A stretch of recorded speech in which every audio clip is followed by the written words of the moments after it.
All right, and we are recording. So thank you guys for joining me for our May movie club where we watch City of God. Before we get started on this discussion, I'm going to just go over the general things that I always go over. This is our movie club, but we actually have two monthly clubs. We have our movie club. We also have a music listening club. And we have a quarterly book club. So I announce our new picks in our Facebook group at the start of every month. Go ahead and put that up on the screen there. And whoever wants to join, just lets me know through our Facebook group, and we'll get you on the calls. Other than that, we post them up on the first of the month as well onto our YouTube page. So if you aren't able to join us for this discussion, you can watch it afterwards and comment on it, and or reach out to me on Facebook and talk about our picks. We are doing a quarterly book club, so you have some time to catch up. We're reading Monsters. Sorry. I thought that I had all my screens ready, and I did not have all my screens ready. But we're going to be talking about our book club book at the end of July. I believe that sounds right. Yeah. I know what months are. And I think that you should join our Facebook group anyways, because even if you don't want to talk about media, we're just a spot where creatives talk about creative problems and what it's like to be a creative in the industry or as a hobbyist. And we have a lot of really cool things going on. And if you like us and you want to support what we do, you can support us over on Patreon for as little as $2 a month. There's nothing behind the paywall at this moment. Everything is free to our Facebook group. So this is really just helps us keep this going and provide this kind of space for creatives to talk about things. And on that note, let's talk about City of God, which is a 2002 Brazilian movie. And I want to know if you guys had seen this movie before. Yes. I had not. I actually I've had a Blu-ray of it for about 10 years, and I never took it out of the cellophane until this week. Interesting. Yeah, I've seen it probably countless times. I remember the first time I saw it, I downloaded a copy of it way back when it came out. And so the subtitles were just some random person just did the translation himself or herself. And so a lot of the character names were different. Like, for instance, Carrot was named Redhead, and some of the dialogue and stuff just had subtle differences. But yeah, I've been watching it since it came out, basically, and watching my I guess you would say pirated copy of it. Yeah. That feels like a weirdly correct way to watch this movie. Yeah, this came out when I was kind of like heading into film school, so it had a lot of buzz. I had actually never seen this movie before. It's been on my to watch list for a while, and I just never got around to it. So part of the reason why I was picking this is so that I could get around to finally watching it. But did you guys like the movie? Yes and no. I do like this movie. It's a, yeah, I mean, it's, I don't know. What do you guys think? I think. Yeah, Go ahead. I like it a lot. As I've said before, this is either my first or second favorite movie, with the other one being Pan's Labyrinth. But yeah, I've seen this one countless times, and it's still quite powerful, and it's still just extremely well made to me. So yeah, I like it a lot.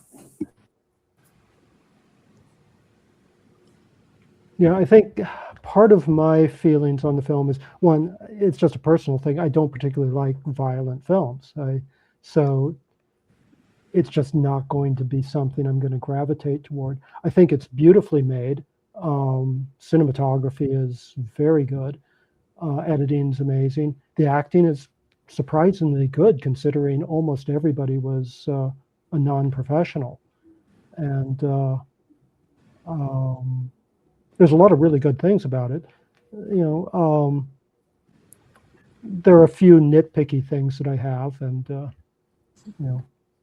some less nitpicky. I don't know. We'll get into that. Yeah. I would be surprised if there was anybody out there that said that this wasn't a well-made movie. I think this is an incredibly well-done movie, but I do think it's kind of a hard watch. For sure. Do you think that, I mean, this is loosely based on a true story, and it does involve a lot of non-professional actors. Do you think that the realism is like kind of what adds to it, or? Well, hang on.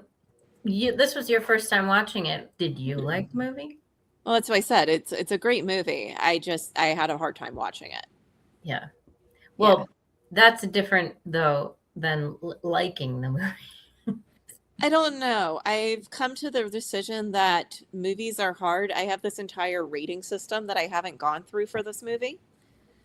I think that the technical and the acting and the story beats are all rated highly. I don't know if my enjoyment of it is as high as I think it should be.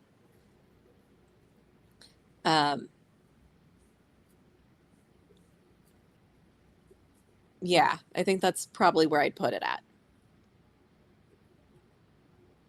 Yeah, I mean, part of the reason why I think this movie is impactful is because it's based on a true story. Because I don't know, just this kind of like ubiquitous gang war, being fictional, I don't think would have as much of an impact.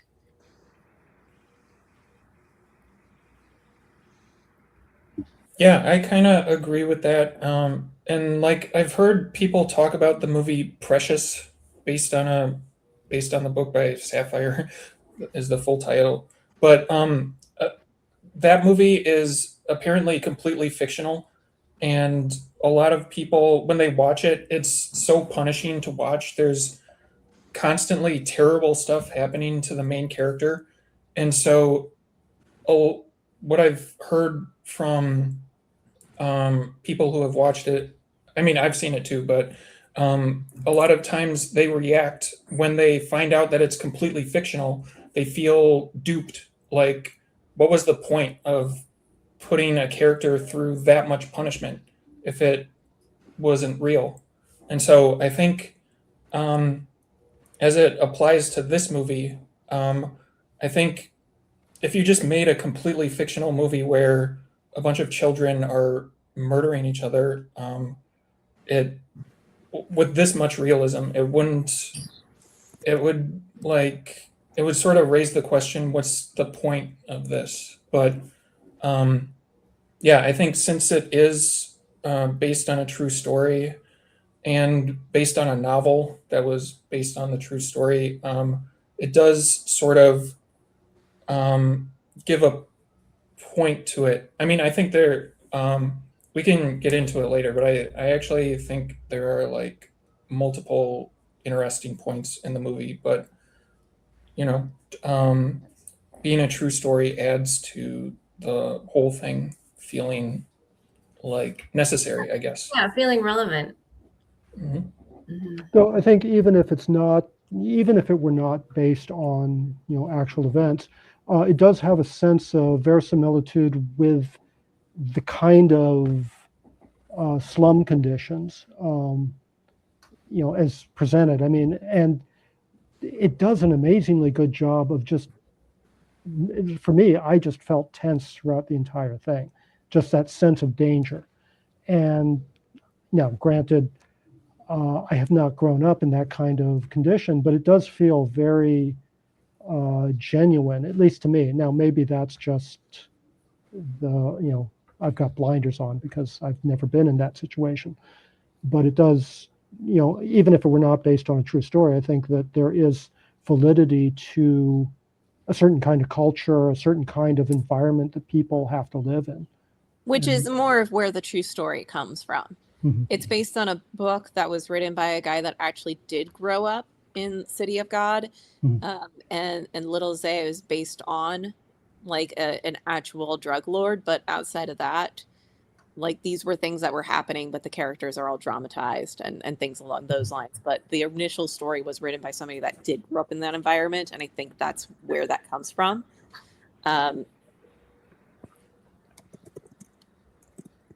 Yeah, but I mean, it's not a documentary or anything. No, but it's definitely dramatized. But like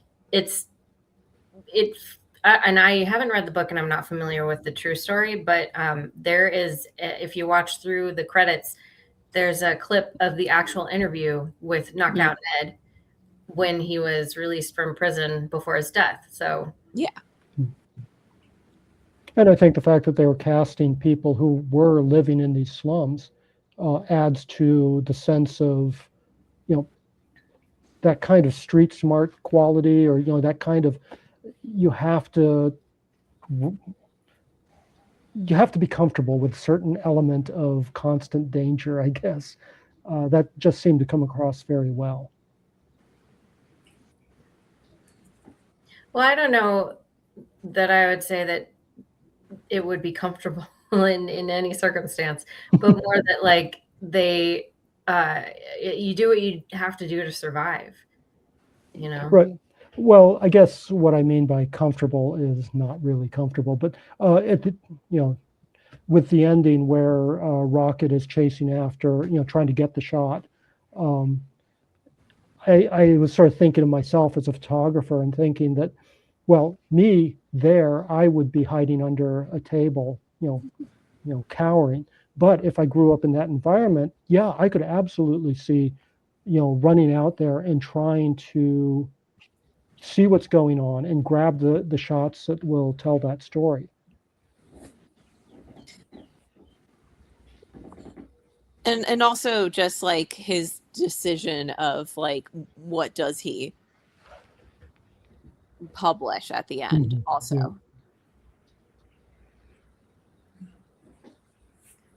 I'm going through my pictures, my sentences.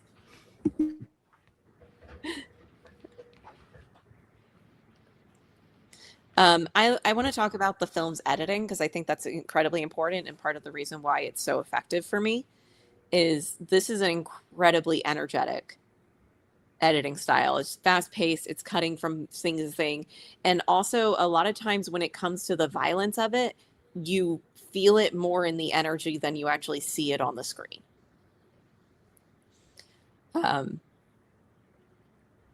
Which somehow makes it more violent while I was watching it. Yeah, I'll say I was grateful that it's not overly gory, especially considering that these are mostly children. Yeah, and also about the editing, yeah, it is incredibly fast paced, but you'll notice that the pace kind of ramps up the more the movie goes along. Like after, like, okay, at the beginning, it shows the scene with Little Zay chasing the chicken and all of his gang members trying to chase the chicken. And that part is very fast paced, of course. It's kind of interesting that it's from the point of view of the chicken, basically. It's like showing the chicken watching the knife get sharpened and then run away. But anyway, after that sort of flash forward, the movie flashes back to the 60s and the story of the Tender Trio. And that section is very classically edited, and like the cinematography is more classical. It's not as handheld. and I think as the chaos of the story ramps up, so does the editing and the shaky cam, basically. And it's also interesting that they have that one section. It's kind of another flashback, the story of the apartment, and that is basically a locked off camera just on a tripod, just showing the apartment, and then various people are coming in and out, and it's kind of like that Tom Hanks movie that came out maybe 2 years ago, Here, where it's just a locked off camera, and it's like in the Tom Hanks movie, it's showing his house throughout history, but this movie did it first with the story of the apartment. Yeah. So the point is that there's a variety of editing styles just here. Yeah, I really liked that sequence, seeing the evolution of the space. It was very, very cool cinematic choice.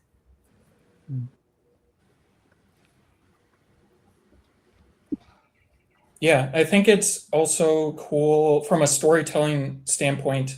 I mean, it's hard to put myself in the mindset of watching this movie for the first time just because I've seen it so many times. But like, I think if you're watching it the first time, you don't really know who Lil Zay is. But and so when he walks into the apartment the first time that it's shown, it's not really clear how much of a danger he is.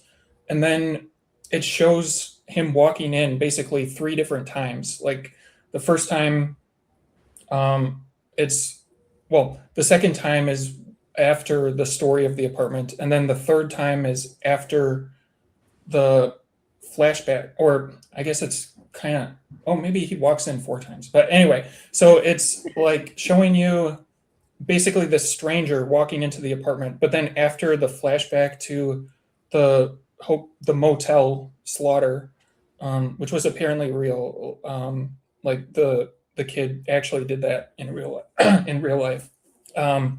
But after that flashback, and it shows him growing up and murdering all the rival gang members, then you sort of understand that he's like the most dangerous person you could possibly imagine. So, yeah, it's just cool from a storytelling standpoint, as well as just cinematography and editing, everything working together.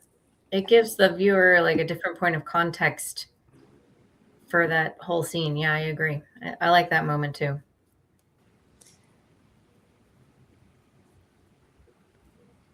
I think it's kind of interesting how it shows it from so many different points of view, because in a way, the movie doesn't quite criticize anybody as a monster. Like everybody is like a monster and a victim at different times. Despite the fact that I think Little Zay is obviously a psychopath. Yeah, I don't think the movie paints him in a very sympathetic light. Like of all of the other characters, a lot of the other gang members get, a sympathetic storyline. Lil Zay is just brutal the whole time. Yeah. It kind of feels like he's waiting for his time frame so that he could be violent. As opposed to everyone else, that it feels like they're doing this to try and make life better in some small capacity, or just because that's the way that life is. I think there's one point, when he tries to, he asks Knockout Ned's girlfriend to dance, and then she rejects him and he gets angry. It's an interesting, what I thought was really interesting there is you start to see this guy as just emotionally really immature and not really knowing how to relate to people. And he's very good as a gangster, but utterly incompetent as an adult human being. And I kind of wish there was a little bit more of that. But I thought it was just sort of, it's an interesting thing where you start to see a bit deeper into his character than just that violent surface. Yeah, I agree. That's like the one sympathetic moment from him, and it's also really funny to see him like strike out when trying to ask out this woman. and also like from a filmmaking standpoint, it's kind of an echo of when Rocket flirts with crime. There's that section, flirting with crime, Yeah. where he picks up his brother's gun, and I say it's an echo because they're both shot like in such a way that their back is to the camera and their face is just in a mirror, and there's kind of the soundtrack is mostly silent, but there's sort of a creepy ambient noise, and so that happens when Rocket picks up the gun, and it also happens when Lil Zay is getting ready to go dancing, like where he's doing his hair and stuff. And so I think it's saying that these characters are out of their element in this situation. For Rocket, he's out of his element when he's trying to be a criminal, and for Lil Zay, it's when he's trying to be a normal human being. He's out of his element. But yeah, I definitely agree. That's kind of the one sympathetic. Well, actually, I would add when he gives the camera to Rocket and he says, "Benny wanted you to have it." That moment, I think, is pretty sympathetic. But otherwise, he's like just completely evil.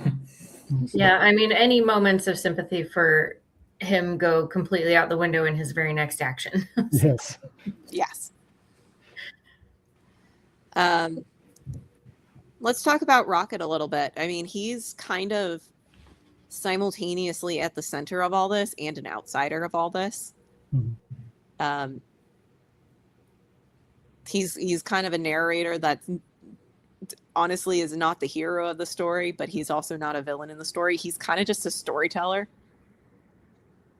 He's kind of just there. Yeah, in many ways, he's not a very important character to the story until towards the end, which I thought was sort of an interesting thing, because it's like, okay, well, you can like him because he's not so involved with all of this. He's sort of this outside person watching it all.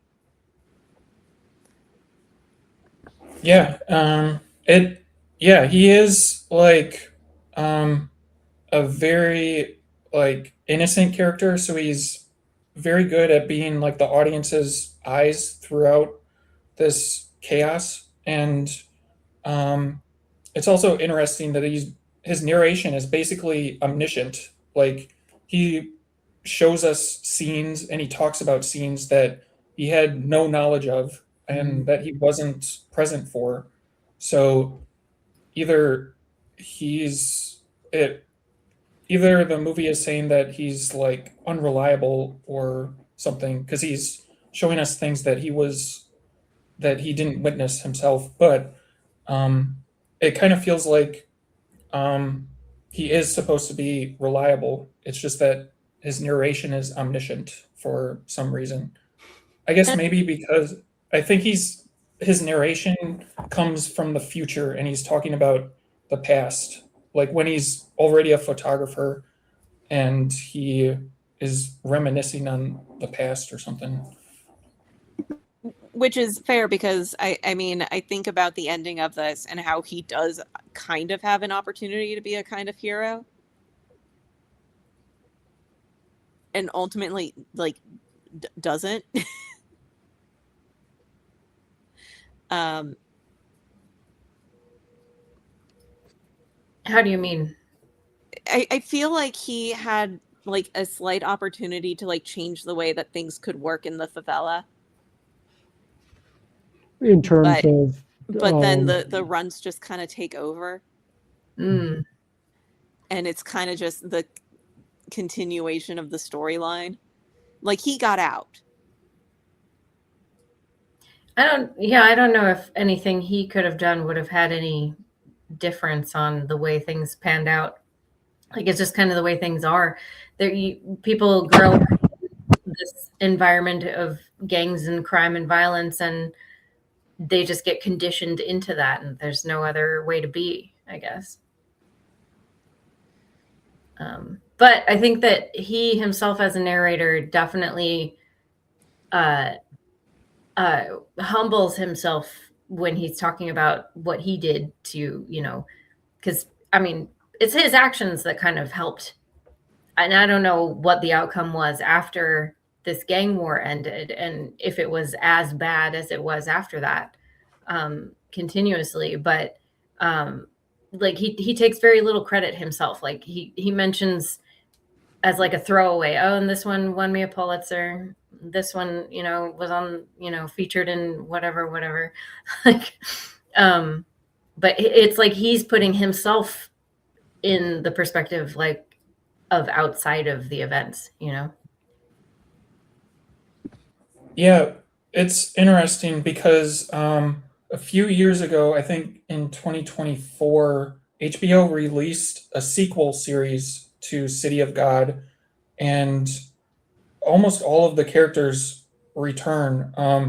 So, I mean, I can get into it later because it's not exactly about this movie itself, but it does show Rocket's life after this.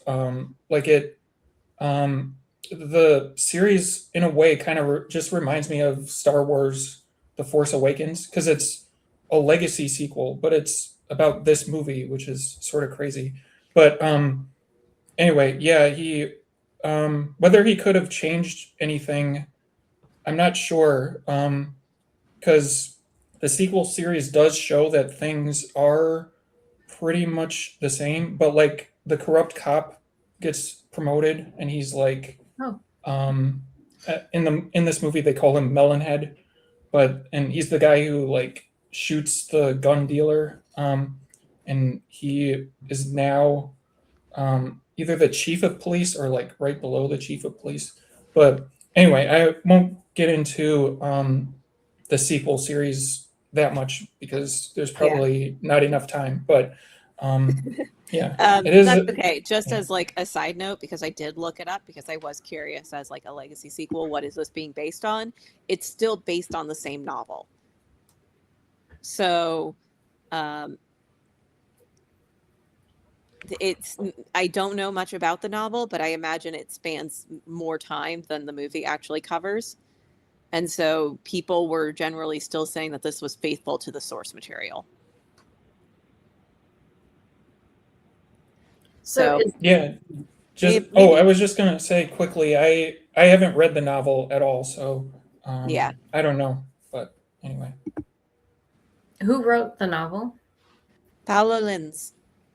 And was he like an outside observer, or was he involved in any way? So he lived there. Oh, Yeah. but was he involved in these events? No, but generally he views Rocket as himself.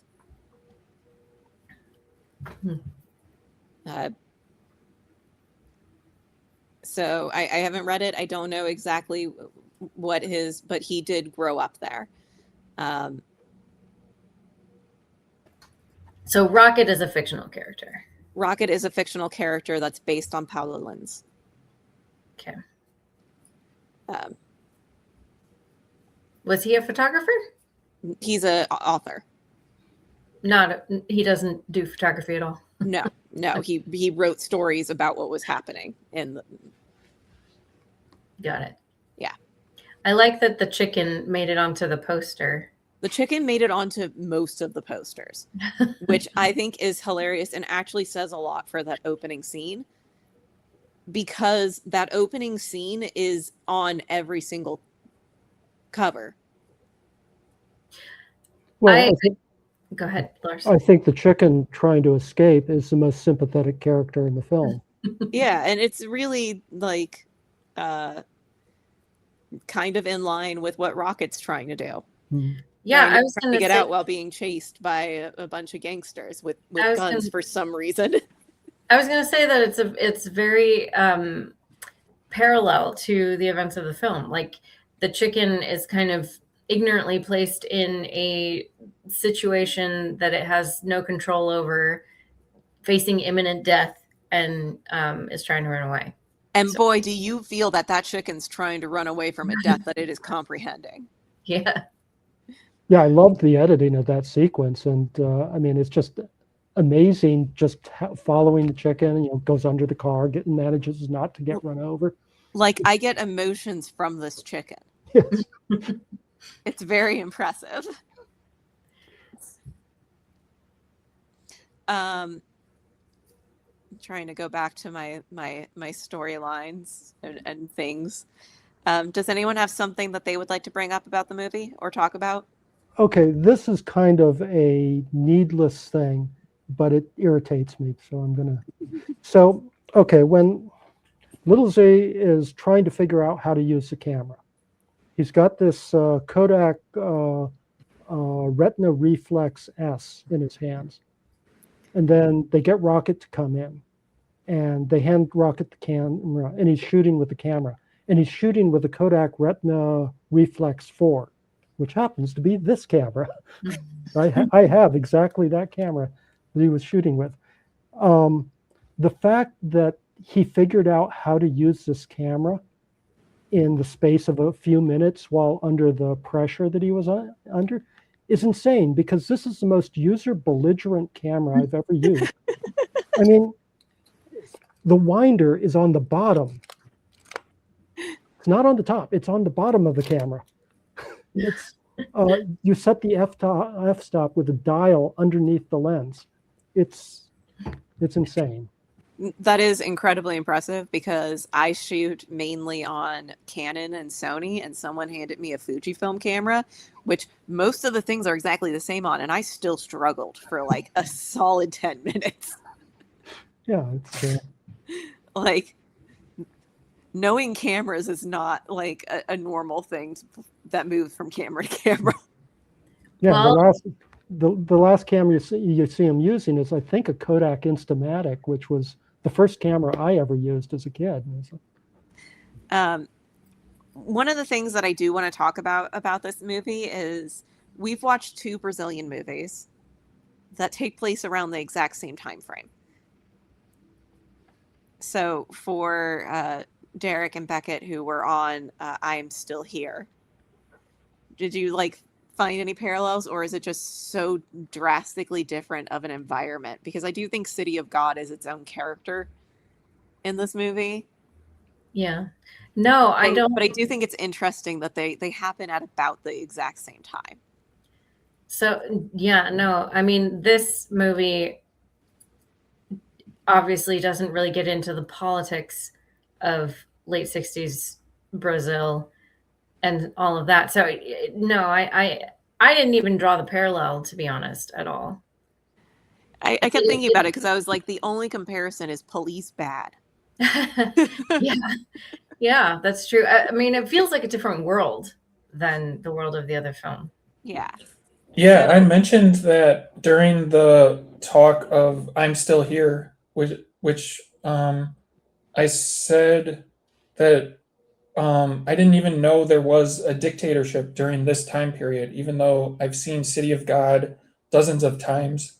I didn't realize this entire movie takes place under a dictatorship, technically, but there's like no sign of it. So, yeah, I kind of agree that this movie feels completely different from I'm Still Here, and that it seems like they take place in like different countries, but of course they don't. They're both in Yeah. Brazil. Well, I would think that the whole society in the slums is its own different country, really. I mean, what does the overall government really matter in this place? Yeah, it seems like just the Wild West. Anything goes, and everyone is corrupt.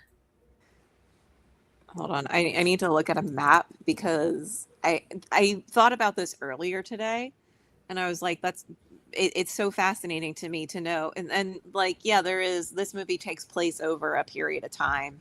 So like there is overlap in between the two of them, but they both take place in Rio de Janeiro around the same time, and they are so vastly different. And a part of me wants to know like just how close they are, just because. Yeah. I have heard, because I did a little research at the time when I first watched this movie about just the extreme inequity in Rio, specifically in Brazil overall, but especially where it's most evident in Rio, where you have this very wealthy, put together section of the city that's like the main city where all of the, like it says in the beginning of this movie about how the government just kind of like wants everyone to see that part of it and none of any of this. Right. So it's like a very distinct line and separation. And then you have the slums where it's like chaos and lawlessness. It is like its own little ecosystem. Yeah. And it's crazy to me. So they are about 30 minutes apart if you were driving.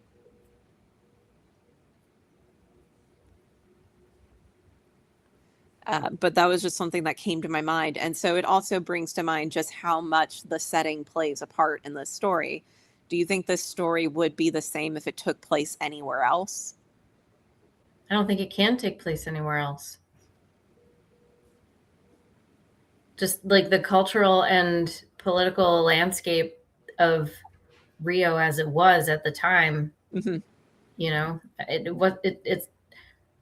It's not like that anywhere else Yeah. at any other time, really. I mean, unless you go back to like feudalism. Well, I don't know. I mean, there's different societies with different kinds of slums, and you're going to have sort of similar threads that run through those, but they're going to be different from this.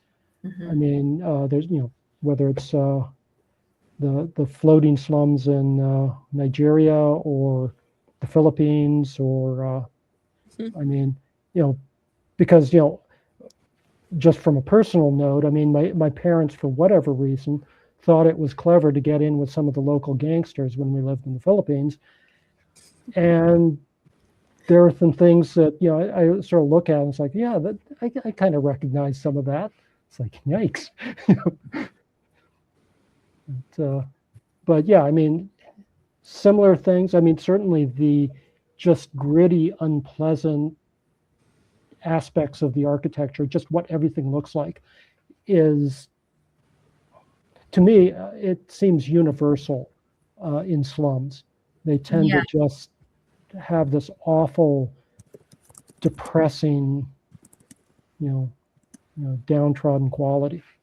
Yeah, I think that I don't know, and I mean, I am aware that I'm coming from a point of privilege, having grown up in the USA, where we don't really have that kind of extremely stark contrast between our poorer areas and richer areas. I mean, obviously we do have contrast, but it's not like this extreme and in your face.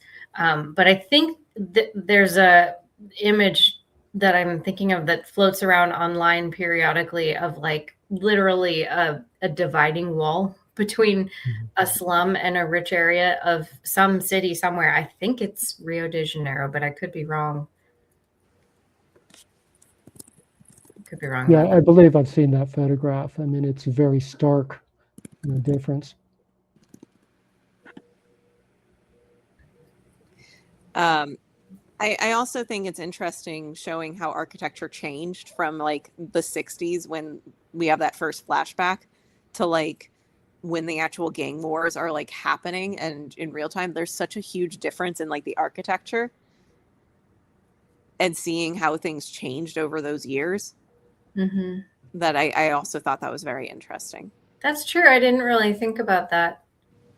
Yeah, I assume for the film that initial area, the sort of wooden buildings and all that, I thought they were wood. Maybe they're not. Maybe they were concrete and whatnot. Anyway, it felt more organized, more structured, but it seemed like something that was probably constructed for the film, whereas the rest of it was actually shot in these kinds of locations. Well, in the 60s, it was built as government housing so that they were moving everybody out of the inner city slums to try and make the inner city look better. So it was this government housing project where they were just putting up all these tiny houses and then moving a ton of people in. And then as more and more people came in, it changed into more apartment block sort of situations and just an entirely different environment. But it felt like I was looking at two different towns. Mhm. And it took me a while to like comprehend in my head that like this is the same place. They didn't move anywhere. The city changed around them. Huh. Yeah, I didn't even really think about that. Like, I kind of figured that when they were teenagers, they were going into like Rio proper to go to like clubs and things like that. But that's just what my brain concluded. Did you find this movie hopeful or pessimistic?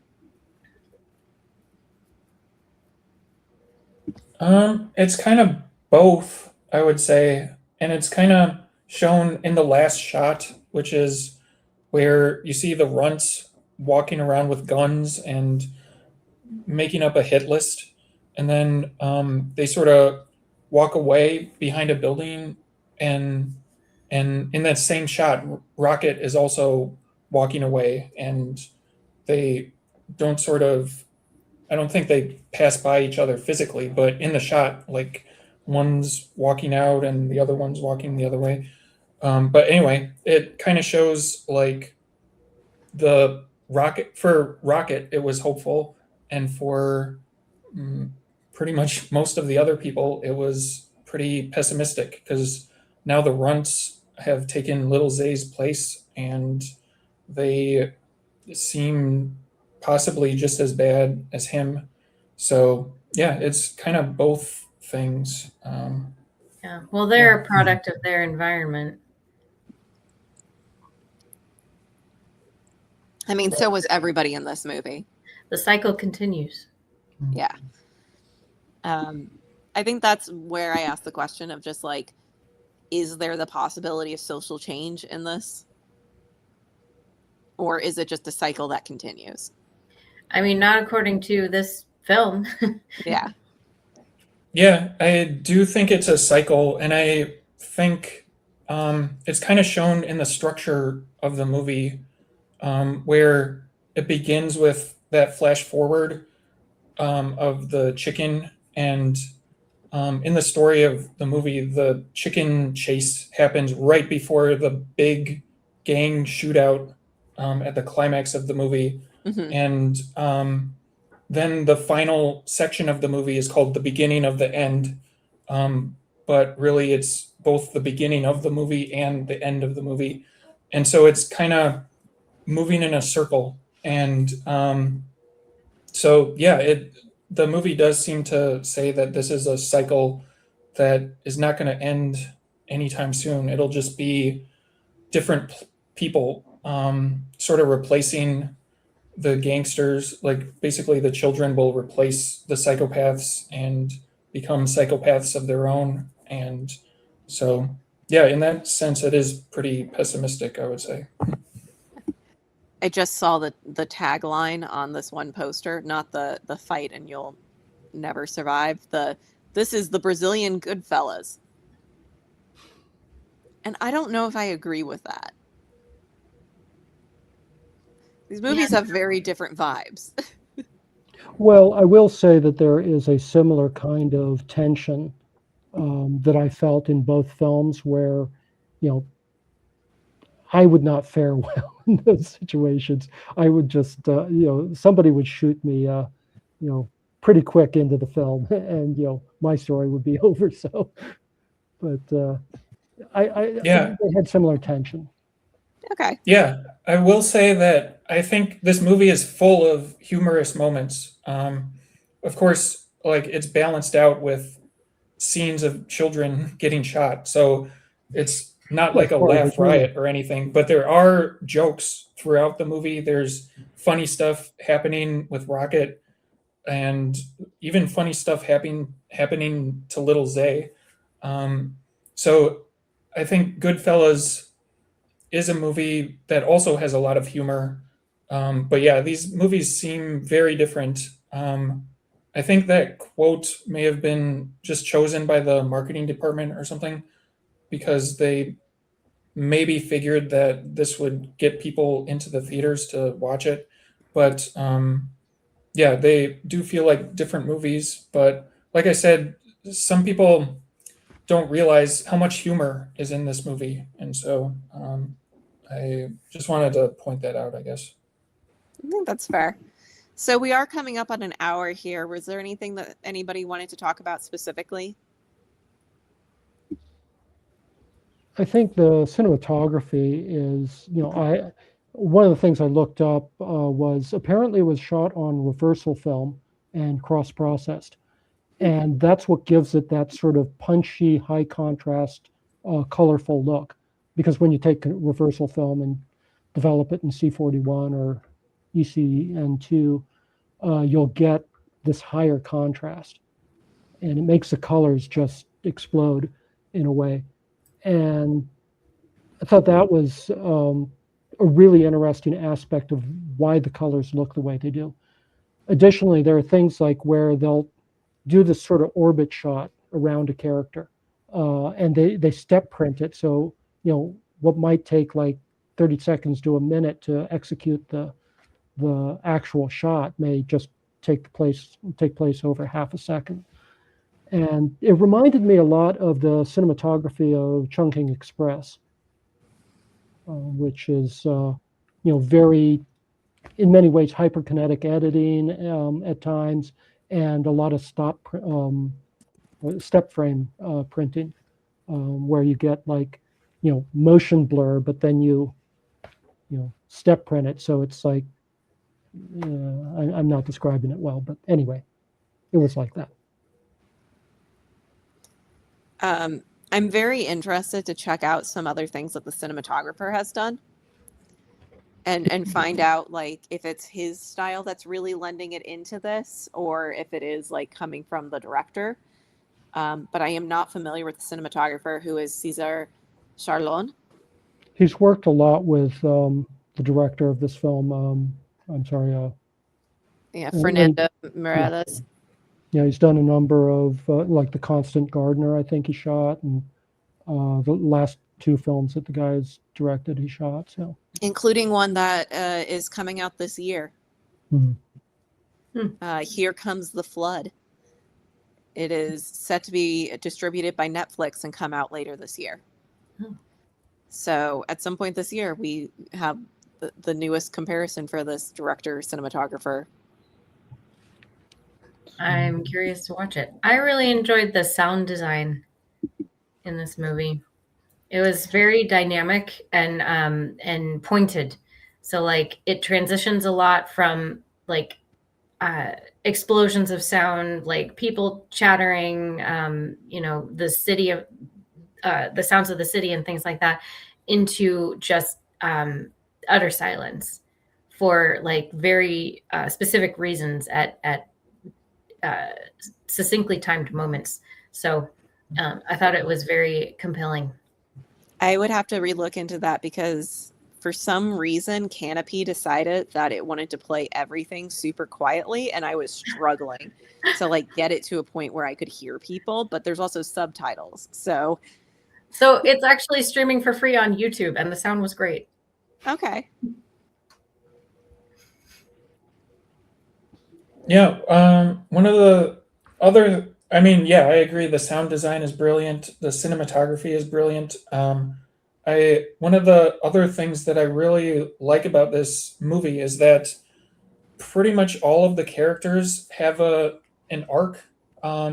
If you're watching them, and I think maybe the first time you see this, there's like so much going on and it's so kinetic that you might not notice that a lot of the background characters have arcs that are really quite interesting. And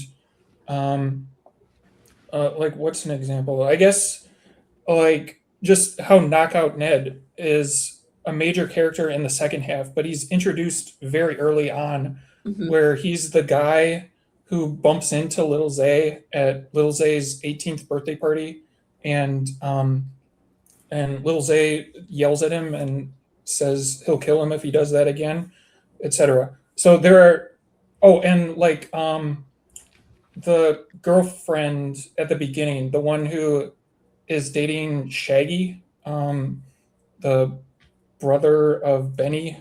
Yeah, there are so many characters. It's sometimes hard to get their names right, but I think his girlfriend's name is Berenice.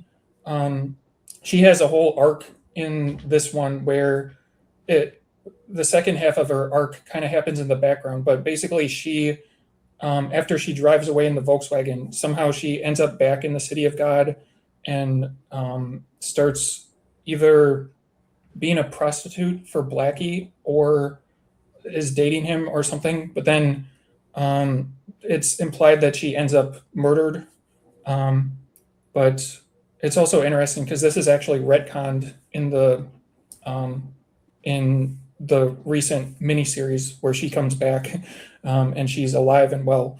But yeah, there's just tons and tons of little details that you notice if you watch this movie enough. There's just tons of storytelling techniques that are just used masterfully. And I will also mention briefly about the miniseries. I would say it's definitely not as good as the movie itself, but it's really cool to see so many of the actors come back. Like they got everybody, everybody who's alive, and even like I said, one who's dead, Berenice comes back. But like for instance, there's that extremely intense scene where Lil Zay shoots those two young children in the foot and then forces the other kid, Steak and Fries, to kill one of them. But in the Legacy sequel, the kid who survives comes back and they call him Littlefoot or whatever. And I'm I think all of the actors are the same. So you see the actors grown up and they're playing the same character. It's just 20 years later. And in that sense, it kind of reminds me of like Twin Peaks: The Return, where so many of the actors came back, but they're all older and more mature. And Rocket has a family in the Legacy sequel. But like I said, it's definitely not as good as the movie. And I will say it kind of basically, like The Force Awakens, it kind of repeats the plot where it's like this war between a Knockout Ned type of character and a Little Z type of character. But anyway, yeah, rewatch this movie and you'll notice tons and tons of little character details that are just threaded in just masterfully, in my opinion. It really gives me the impression that this is a very small space. Despite the fact that I know that it's not, and there's a lot of people there, it definitely makes it feel a lot smaller. Just how intrinsically linked every character is. I am interested to check out the TV series. And like I said, I'm really interested to check out some more of their work, the cinematographer and the director, since it seems that they work together a lot. I'm not familiar with their other work, so. Yeah, I really like the Constant Gardener, though I haven't seen it in quite a long time. But I also saw Blindness, and I wasn't that keen on that movie. And as for like his later work, I haven't really seen it. Supposedly, he had like his most recent hit was like a TV series in Brazil, but I know nothing about it. I think it was just like a prestige drama that got extremely good critical reviews in Brazil, but I don't know anything about it.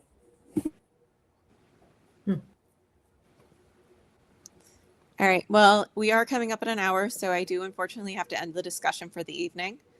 But I wanted to thank you guys for joining me and watching this movie with me, and I hope to catch you on the next one. Bye. Bye.